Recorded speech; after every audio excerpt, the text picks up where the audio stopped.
¿Qué tal? ¿Cómo están amigos y amigas de esta comunidad? Como siempre un gusto, como siempre un placer. Al ratito les tendremos una entrevista con el gran periodista sinaloense Marcos Vizcarra para profundizar un poco más de este galimatías en donde siguen surgiendo nombres y nombres y nombres de empresarios, políticos, en fin, todos vinculados precisamente a lo que vimos hace unos cuantos días con el caso de Ismael Zambada. Así que un poco más adelante tendrán ustedes esta charla. Pero esta oportunidad yo quiero aprovecharla. Ya hemos hablado durante el día en dos entregas sobre lo que fue el anuncio del presidente Andrés Manuel López Obrador sobre el financiamiento a mexicanos contra la corrupción y la impunidad, el injerencismo en definitiva, y las razones por las cuales operan de esta forma y el fondo de esta discusión, por supuesto, no sin que se esté exento de polémica. Pero ahora quiero, si ustedes me lo permiten, profundizar en dos asuntos que no me gustaría que se nos fueran y que tienen que ver con este corrupto poder judicial. Cuando tú escuchas a personajes como Luis María Aguilar, como Norma Piña, como Pérez Dayán, como Lainez Potisek, presumir que el Poder Judicial funciona adecuadamente, asegurar que las cosas están caminando bien en ese sentido y que cualquier cambio que se proponga es por un rencor y una venganza del presidente Andrés Manuel López Obrador, basta con enseñarle lo que pasa a nivel local porque, ojo, ellos dicen, no, bueno, nosotros hablamos del nivel federal, casi, casi como lavándose las manos, cuando en realidad la reforma judicial implica tanto al federal como al local, en muchos sentidos. Porque sí, en el local se pueden dar casos indignantes, como el que vamos a platicar en un momento más, pero a nivel federal se dan otros impresentables y que tienen que ver también con los grandes despojos, como hemos platicado ya.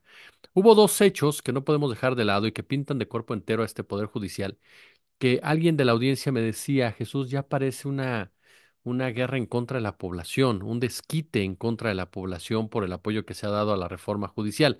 Yo no sé si podríamos hablar de algo tan estructurado, pero sí me queda claro que estamos ante un ejemplo palpable de a quiénes responden los jueces en muchas ocasiones y las juezas.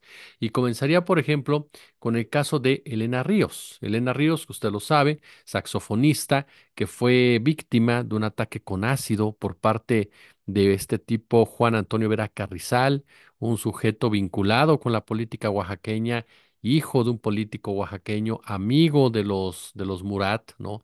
Yo por eso nunca entenderé por qué Alejandro Murat está cerca de la 4T. Pues bien, Juan Antonio Vera Carrizal, quien fue el autor intelectual precisamente de esta agresión en contra de la saxofonista, quedó en libertad por una decisión judicial. El juez encargado de este caso, ¿no? Tomó dicha determinación en 20 minutos. 20 minutos. Elena Ríos, quien ha estado en el centro de este caso desde el ataque que sufrió en 2019, ha expresado su frustración con el proceso judicial y la falta de justicia que está enfrentando. Incluso a través de su cuenta de X, la también activista mencionó que esta resolución fue pactada con la magistrada Berenice Ramírez Jiménez, presidenta del Tribunal Superior de Justicia de Oaxaca. Esta es la impunidad que viven, dice las mujeres, que luchamos por la justicia. Pero tristemente es la impunidad que viven todos los mexicanos y todas, por supuesto, las mexicanas, en un marco en donde los magistrados, los jueces, lo único que les importa es quedar bien con las élites. Este juez José Gabriel Ramírez Montaño, fíjese bien qué historia de este tipo, que estaba a cargo del caso, pues determinó que los acusados no debían enfrentar cargos por tentativa de feminicidio. Punto. De acuerdo con él, la representación social con las pruebas aportadas, pues no logró destruir la presunción de inocencia de los acusados, una decisión que fue duramente criticada por todos los sectores, incluyendo la propia Fiscalía de Oaxaca y hasta el gobernador en un momento dado, quienes mostraron cómo triunfó la corrupción y de la forma más cínica por parte precisamente en este caso. El fiscal de Oaxaca ya condenó, le reiteró la liberación, se comprometió a tomar acciones legales para revertir esta resolución, que a todas luces es inadmisible y es indignante.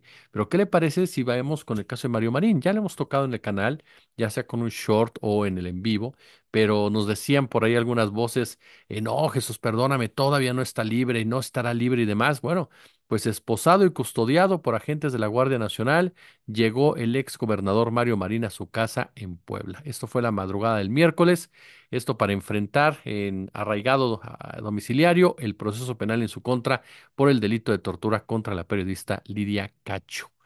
El exmandatario salió a la medianoche del penal del Altiplano en el Estado de México, en donde permaneció recluido desde enero del 2023, y los videos captaron perfectamente el momento en el que el político llegó a su casa en la ciudad de Puebla, después de que no se tenía certeza sobre si se encontraba en el inmueble o no.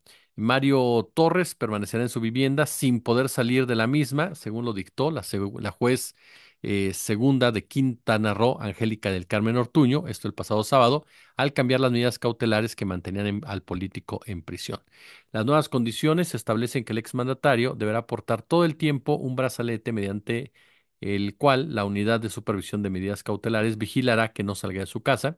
Asimismo, el periodista fue asegurado su pasaporte, su visa, pues no tiene permitido salir del país, y al mismo tiempo se emitió una alerta a las autoridades migratorias. Como ven, otro caso en donde no importó, que está perfectamente comprobado, ¿no? Perfectamente comprobado la participación de este hombre en actos de tortura, en una protección a una red pederasta, al Poder Judicial, le valió para dos pepinos. Así de sencillo.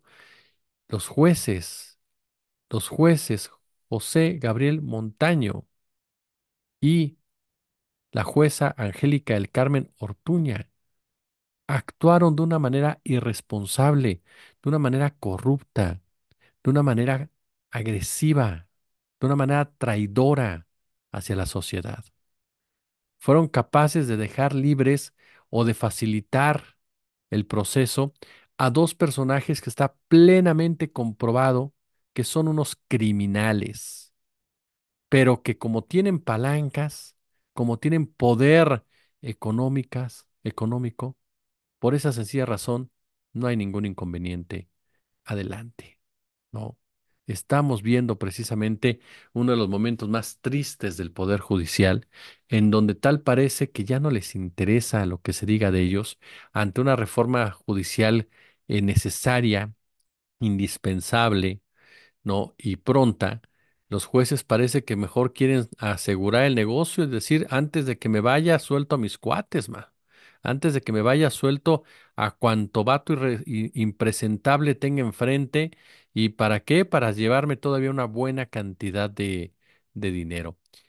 Ese es el fondo de la discusión del poder judicial. Además, por supuesto, de su democratización, mejorar las condiciones para evitar que estén ahí personajes impresentables, personajes que únicamente utilizan la toga y el birrete para hacer negocios personales, personajes a los que no les importa la justicia, no les importa las leyes, no les importa responderle a la gente, les importa simple y llanamente hacer negocio.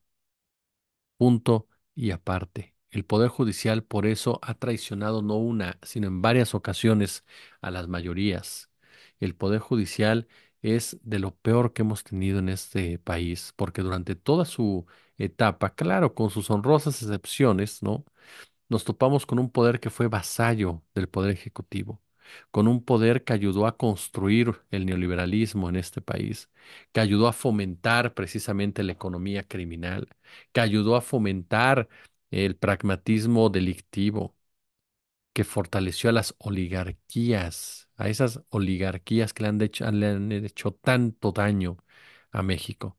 Ese es el verdadero poder judicial, a nivel federal y a nivel local. Sí, insisto, hay excepciones, sí. Y lo más ofensivo y lo más agresivo para los votantes es que no quieren aceptar nada de esto. Y quieren seguir señalando a la gente de que es tonta, de que la gente no sabe, no sabría votar por un juez, de que la gente no entiende el proceso judicial, de que la gente no entiende la carrera judicial, de que la gente no entiende todo lo que se esfuerzan por ponerse un birrete, todo lo que se esfuerzan por ponerse una toga. Esto no está discusión, esta discusión qué hace siendo juez, qué hace siendo magistrado, cuál es tu comportamiento. ¿Cuál? Y te topas con casos de este tipo, de esta naturaleza. Casos que de verdad te llenan de vergüenza como ciudadano y que tendrían que ser la excepción y no la regla. Pero tristemente es al revés. Como estos, hay muchos más que no están en los medios de comunicación porque de una u otra manera no están involucrados personajes, ya sea de la política, ya sea del activismo. Pero ¿cuántos casos no hay de jueces que se aprovechan de la pobreza, que se aprovechan de la ignorancia, que se aprovechan de la soledad, que se aprovechan de tantas y tantas cosas para castigar a inocentes, para fabricar culpables, para poder de una u otra manera estructurar cadenas criminales? ¿Cuántas personas no han, que han buscado la justicia de un juez y este juez le da la espalda por el que le da más dinero? ¿Cuántas personas que no hablan español, por ejemplo, y tienen que buscar justicia porque les expulsaron de su comunidad, porque le robaron a su hija, porque los agredieron, porque asesinaron a alguien, son ignorados por los jueces y también los ministerios públicos en el ámbito de la procuración de justicia? El sistema de justicia de este país no funciona. Y no funciona porque todo lo que busca es menos justicia. Hablan mucho de leyes, presumen mucho las leyes, debaten mucho las leyes, se avientan unas verborreas maravillosas, se avientan libros, nos recitan el artículo tal, versículo tal, arte número tal, pero en la práctica la justicia está muy lejos de su léxico, está muy lejos de su narrativa, está muy lejos de su comportamiento. Por supuesto que hay jueces y jueces, juezas y jueces honestos, claro que los hay, pero no son la mayoría, no son la mayoría. Ese es el problema de un sistema cuando ya no funciona, cuando MPs, policías, procuradores, fiscales, como usted quiera llamarlos, jueces, magistrados, secretarios de acuerdos y demás, ya no son responsables, ya no tienen ese compromiso de servir a los demás, de ser garantes de la justicia. Cuando esa mayoría ya está ahí, ese sistema no funciona, está podrido. Y en México desde hace muchos años está podrido. Desde hace muchos años el sistema de justicia, procuración y poder judicial trabajan para criminales, sean de cuello blanco o sean de pistola en cinto, pero a final de cuentas, jamás para proteger a una ciudadanía. Y estos dos casos de verdad tendrían que llenar de vergüenza a Norma Piña, de vergüenza a Luis María Aguilar, de vergüenza a Javier Lainez, de vergüenza a este Pérez Dayán, que han salido con su tontería y su batea de babas a decirnos, no, si no hay que cambiar nada, todo es por venganza. Pero jure lo que si les preguntan nos dirían, es que es bronca del Poder Judicial local, no es problema nuestro. No, como si uno no emanara del otro y como si uno no tuviera un vínculo como el otro y como si uno no fuera reflejo del otro. Y aún así tienen la desvergüenza de quererse ir a paro, dicen, en contra de la reforma, porque cómo nos afecta la reforma, cómo daña al país. Les daña a ustedes, así de sencillo. Y por eso no quieren que se toque, pero mientras no se toquen, pero sí fastidien al resto. Eso no es posible. ¿O qué piensa usted? Si les gustó el video, pulgar, pulgar arriba si son tan amables, déjenme su comentario, ya lo saben en la cajita de comentarios. Para la gente que me ha comentado, ya hemos platicado estos días de Claudia Sheinbaum, ¿no? Realmente analizamos de manera adelantada su constancia, ¿no? A final de cuentas, ya es oficialmente presidenta electa, ya comienza ahora sí, dicen algunos, la era de Claudia Sheinbaum al frente del poder ejecutivo. Tendrá, pues sí, varios retos, por supuesto, en materia financiera, en materia política, en materia de seguridad, en materia mediática, pero me parece que Sheinbaum ha dado pasos firmes en ese sentido. Si me permiten extenderme un poco. Sheinbaum ha demostrado, uno, que sabe darle continuidad con personalidad propia. Hay mucha gente que te dice, no, solamente 6 personas son de su círculo cercano, otros más son herencia de Andrés Manuel López Obrador. Hay que verlo, porque hay gente que sí trabajó con Andrés Manuel, pero también había trabajado con Claudia y que a final de cuentas son parte medular de una misma forma de pensar, de una misma forma de operar, de una misma forma de ejercer.